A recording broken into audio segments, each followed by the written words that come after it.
मेरे हाथ में हमास के रॉकेट का वो हिस्सा है जिसने इजरायली नागरिकों को निशाना बनाया और ये उस बड़े जंग की शुरुआत आप कह सकते हैं, जिसका मंजर आपको मेरे पीछे दिखाई देगा।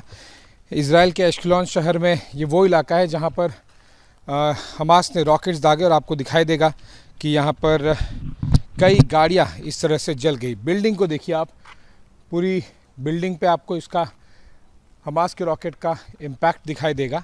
और इसी तरह से यहाँ पर लगभग 10 गाड़ियाँ धू धू कर जल उठी जब हमास ने यहाँ पर रॉकेट दागे। और इसीलिए बहुत ही असुरक्षित जगह है, क्योंकि भले ही इज़राइल का आयरन डोम सिस्टम होगा, लेकिन ज़रूरी नहीं कि वो सारे के सारे रॉकेट्स को एक साथ में रोक पाए।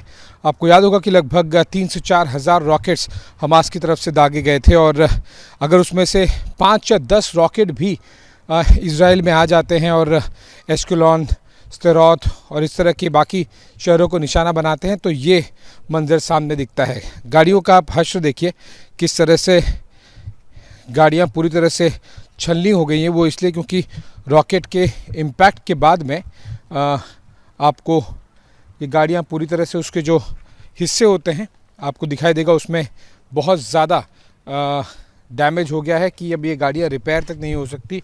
और इसी वजह से इज़राइल की तरफ से लगातार कोशिश की जा रही है। इनफैक्ट ये जो एग्जैक्ट पॉइंट है, ये पॉइंट ऑफ इम्पैक्ट है।